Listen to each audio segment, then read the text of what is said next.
Hump Day, and the Dodgers looking for the sweep. What's going on, everybody? I'm Jim Rodriguez.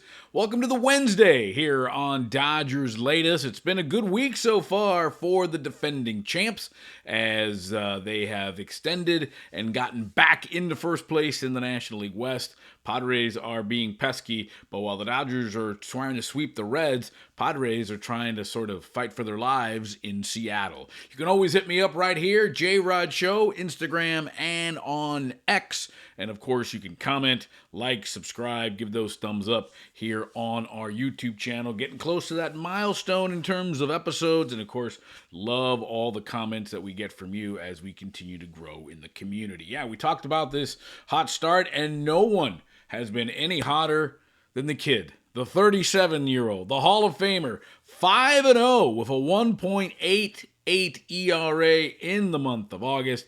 Clearly, without question, he's going to be the National League's pitcher of the month. 5 innings last night. Didn't have his best stuff, that's according to him, but he did only give up 2 hits, 6 strikeouts, no walks, retired the last 14 Cincinnati batters that he faced. But he's now 5-0, 1.88 ERA in the month of August, 9-2 so far this season, ERA around 3, and he has been clearly, without doubt, the Dodgers' best pitcher. And we've said it before, man, with all the money they've spent on Blake Snell and Tyler Glasnow and Roki Sasaki and Yamamoto, it's the 37-year-old, it's the vet, the guy going into the Hall of Fame that has led the way. And I'll tell you what, they have needed him both in the clubhouse and on the mound to kind of turn this thing around as the Dodgers continue to lead the Padres by 1 in the National League West. And what's gotten more interesting is that while the Dodgers have sort of turned it around, having won 3 in a row, the Phillies have stumbled in New York against the Mets. So the Dodgers are only a half a game behind Philadelphia for that coveted second seed in the National League. That way you don't have to play that 3-game wild card series. They would be at home if the Dodgers win the West as the third seed, but you don't have to 2 out of 3 is a bit of a coin flip as opposed to getting guaranteed to go into the division series. There is travel in the division series, but the Dodgers would go in as the 2 seed if they can catch the Phillies. No one's catching the Brewers for the number 1 seed. So it'll be an interesting rest of the month and into September as, of course, the Dodgers still have to play the Phillies at Dodger Stadium. 3-game series there, so that's going to be a big series. It's going to be a midweek Monday, Tuesday, Wednesday series as the Dodgers are now trying to finish this up with the Reds. Diamondbacks come to town this weekend, and the Dodgers hit the road. And what I tell you has got to be not only a must-win, but a dominant road trip as they go to Pittsburgh and Baltimore. 2 teams that are out of it, 2 teams that aren't going anywhere. Dodgers have to make hay during this little stretch here because Cincinnati is scuffling. They're now 3 games behind the Mets, 3.5 games behind the Mets for the last wild card spot, so they're starting to fade. Diamondbacks are out of it, then the Pirates and the Orioles. Dodgers have got to take advantage as San Diego has the easiest remaining schedule in the National League, in all of baseball actually. So still 1 game up to go with about 30 games left in the regular season. It's going to be exciting. No more games against the Padres, so it'll be a fun ride as we take on the rest of the season. And again, getting back to Kershaw, let's just stop and pause. This could be it for Kershaw, right? He's probably going to retire at the end of this year. And he went through this phase, right, where he was the best pitcher in baseball, Sandy Koufax, a Hall of Famer, and he's still all those things. But then he went into that stretch where he couldn't win in the postseason. Was that awful pitcher, had sort of that that scarlet letter around him in the postseason. Turned it around in 2020. And pitched a great postseason, helped the Dodgers win the World Series, but then there was the sort of, it was the COVID World Series. And then, of course, last year they win the World Series. Kershaw didn't really do much in the postseason for him as he was hurt.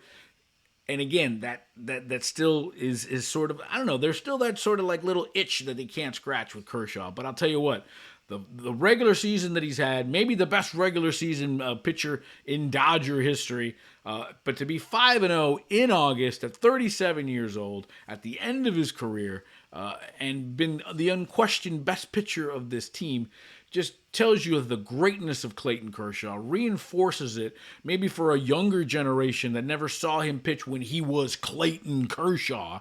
I love to see it.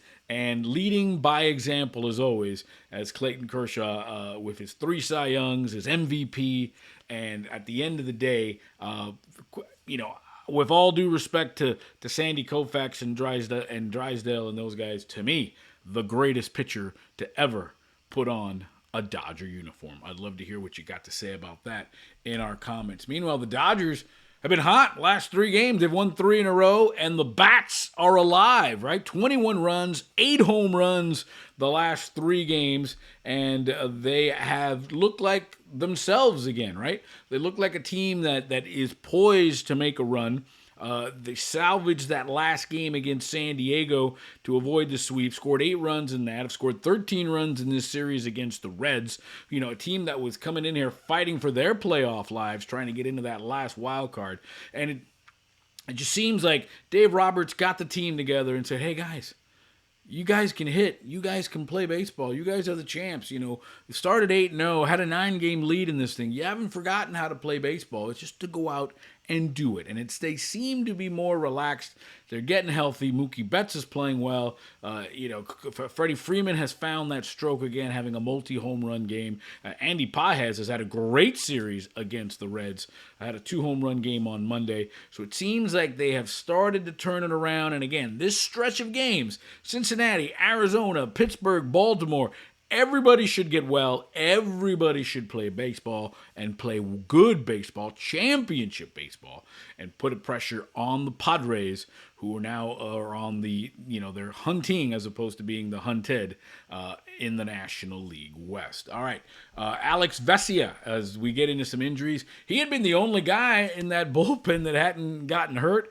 Well, he's hurt. 15-day IL. It's retroactive to a couple days ago. He has an oblique strain. Dodgers think he's going to be okay. He'll be back, mid-September and definitely into the playoffs.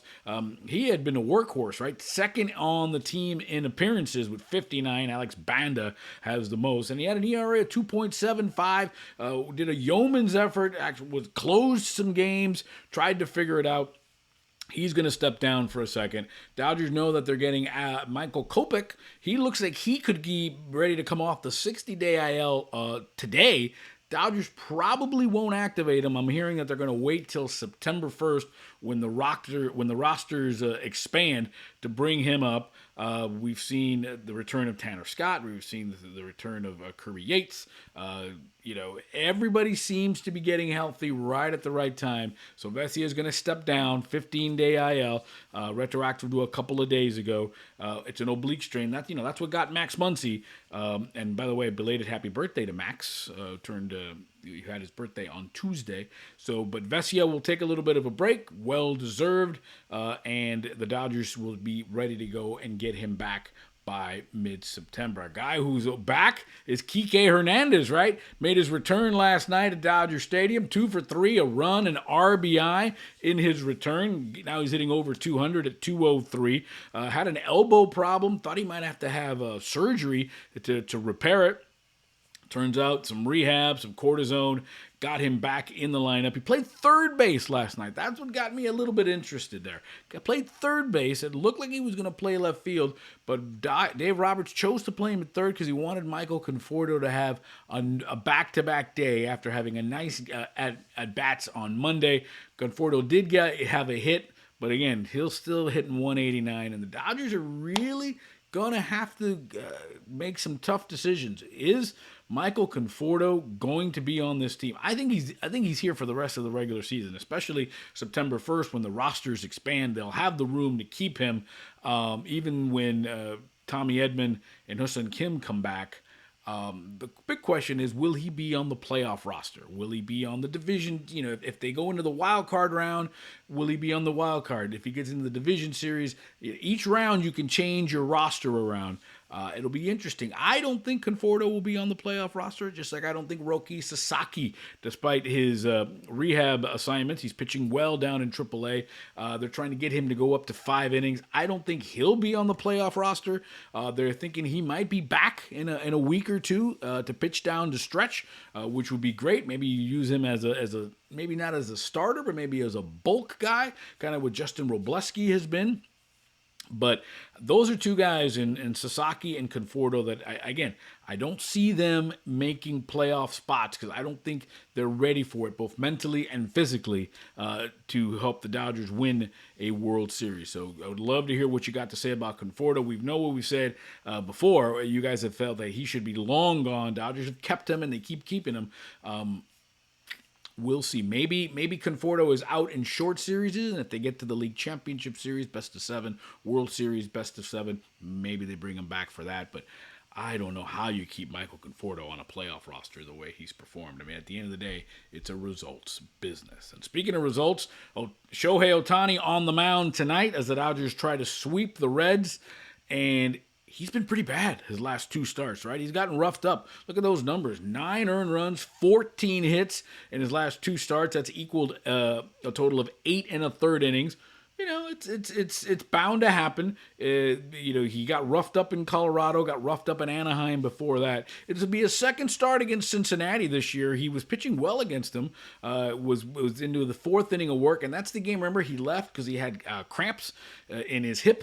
So between the cramps in the hip, getting hit with a comebacker in Colorado, I think that things are very interesting with Shohei, who does have 45 home runs. He hasn't hit very well too, so he's in a bit of a slump in the batter's box and on the mound. Curious to see how he does today as the Dodgers try to sweep the Reds. They'll have Thursday off and then welcome the Arizona Diamondbacks. And remember, you can hit me up on J-Rod Show on Instagram and on X. And, of course, all the comments are welcome here on our YouTube channel. I'm Jim Rodriguez, going for the sweep. Hopefully the Mariners help us out as they are taking on the Padres. Dodgers trying to extend that 1-game lead in the National League West. I'm Jim Rodriguez. It's Dodgers Latest. And remember, it's always time for Dodger Baseball.